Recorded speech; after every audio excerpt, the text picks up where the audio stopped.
Welcome back to Outdoors with Larry Ray, brought to you proudly by Tennessee Wildlife Resource Agency, Barton Power Sports, Sportsman's Warehouse, and Best Care Home Services.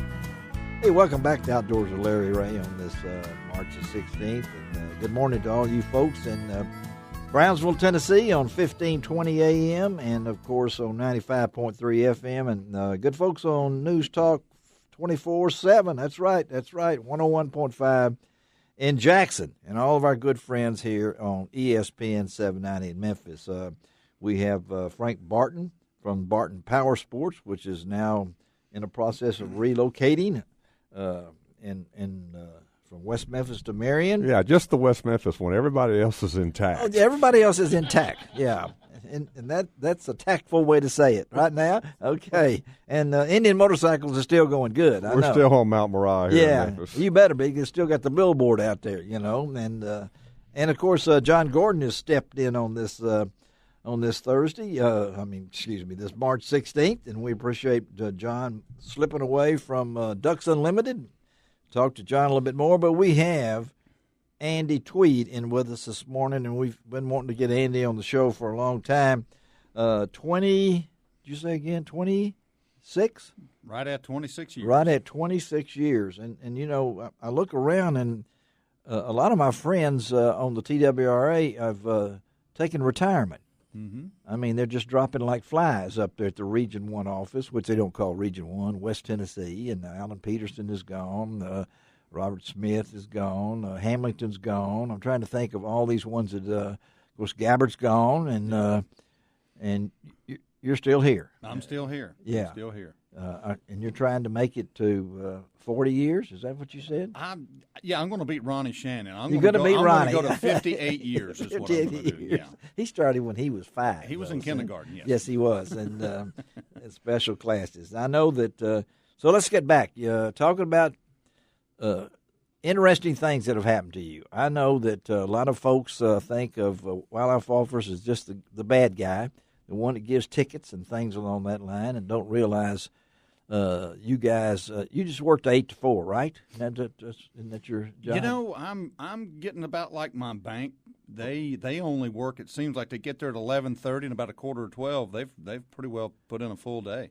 Is that not another straight answer? I mean, we're on a roll right here. You know? Absolutely. But I went by there the other day at 10 minutes to 4 to cash a check, and they were closed. And it was on Friday, and I'm like, how do you do business like that? If they'd known you was coming, if they'd known I was coming, they'd have shut down at 4. Yeah, they probably would have. Because somebody, you've gotten a few tickets in your life? A couple. How many? I have absolutely no idea. Do people look at you and think that's the image of the wildlife officer is really not fair? It's not. Come on, tell us, because it's not. It's a really dichotomous job, and people don't understand. It's the second time he's used that word. He used that word the last time he was here. I looked it up. I wanted you to look it up. I did it. He did it again. Okay. Branching, that means. I was going to ask you to spell it, but no, that's okay. Don't do that. I got dyslexia. No. But no, really, you know. Anyway, let's try. Regroup. And it seems like it gets a little more and more dichotomous every year with the amount of things that we do. Boating took precedence in the mid-'90s when you remember the economy was great, and then the jet skis came out, and then they became just such a problem to the sportsmen and the fishermen. And then here came the wrecks. The economy was good, so they were selling boats to anybody that had money. Didn't matter if you had a brain. If you had some money, you could buy a boat. And so next thing you know, the waterways were super full of fatalities. Yes. And so in order to combat that, that's when we came up with our part-time boating officers. We got some federal money, things of that nature. So we shifted gears, kind of went towards a lot of boating enforcement. Our deer, and we were shifting gears on the deer because the bag limits were going up and up and up. Yeah. Our big game biologist said, look, you're going to run out of bullets before you run out of deer, and they were right. Yeah. So, we shifted gears on that. The duck limits doubled. When I hired on, it was a 3-duck limit. Now it's been a 6-duck limit for years. Mm-hmm. We transitioned from lead shot to steel shot, and just a lot of different things. But Now, and of course, hunter education was booming in the 90s and early 2000s. Now we're seeing a huge trend. We can't fill our hunter safety classes. Wow. Like we had one last night, Yeah. or night before last, Yeah. and had 15 people in it. 15. In Shelby County. It's ridiculous. In the 90s, I had anywhere from 80 to 100 people Yes. in every class and a waiting list of 15 to 20 Yeah. people. So that's gone. License sales are going down the toilet. I mean, Yeah. the kids are just not – the parents are just not taking the kids. But you look at the divorce rate out there.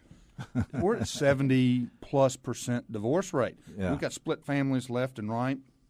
And, a single parent cannot do and afford. Hunting naturally is an expensive sport. Yeah.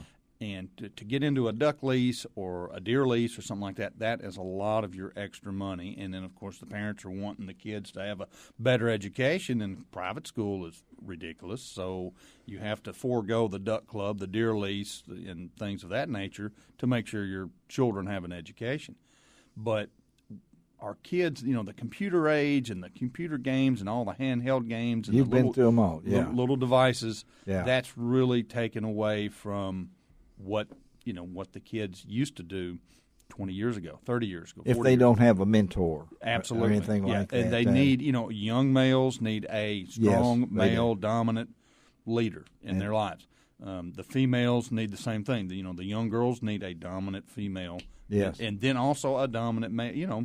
They need the family structure. The family structure has really broken down, and it's having a direct effect on our agency and how things are being perceived. Hunting, you look how hunting's perceived now. I mean, it's not, people are looking down on it pretty hard. You're speaking from the heart. I can. Yeah. That's. It's a tough. I can tell by listening to what you're saying, and I know that you gotta love what you do to do what you do, and to show people the other way.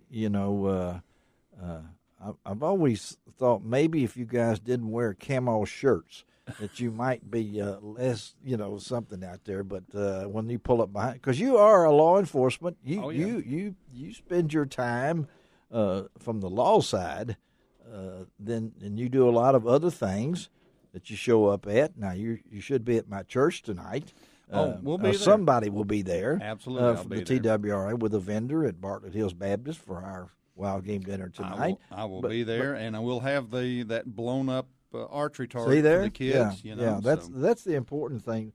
So let's ask you this: some things that have transpired.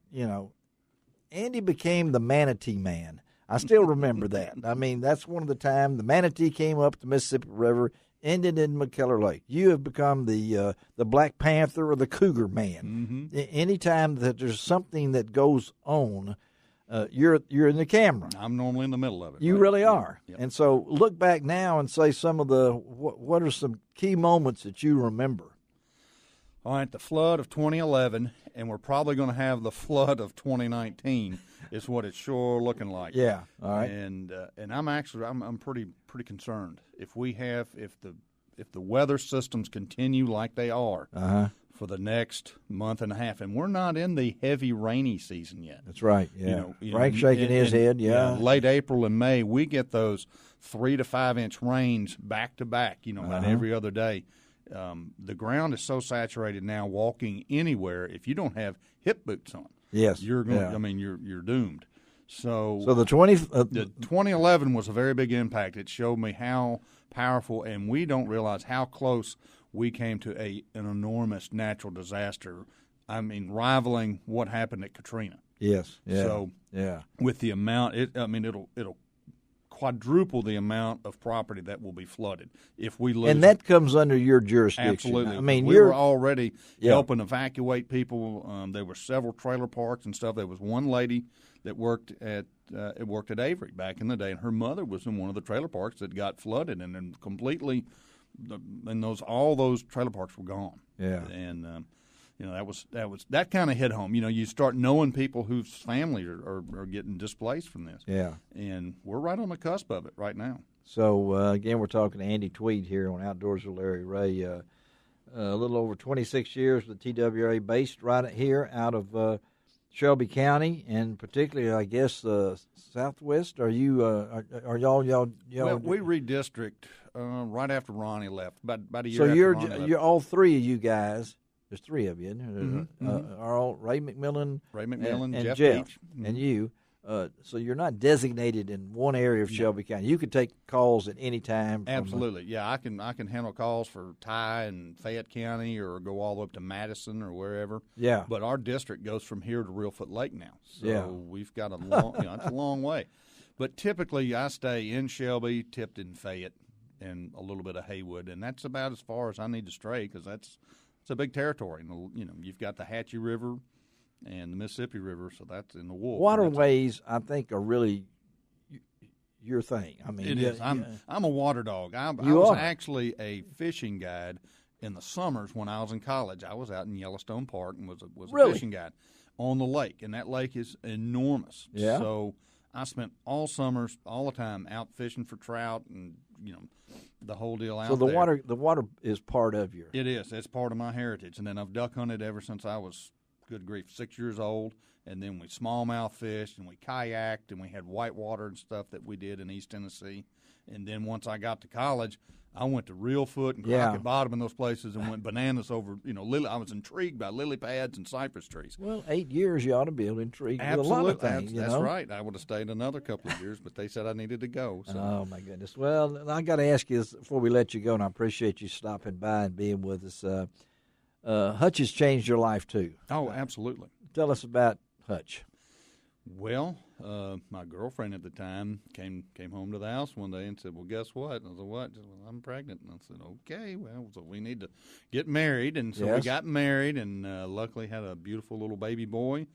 And I pretty much spoiled him rotten, but put the brakes on kind of everything else that I do. Yes, I duck hunt a little bit, and and pheasant hunt with my dad, and that's about it.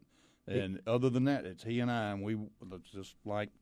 When I get home today, we're going to get on a four-wheeler. We're going to run out through the woods and play and play in mud puddles, and then we're going to try to fish for a little bit, and then I'll be at your church. There you go. That's Andy Tweed. We appreciate Andy stopping by.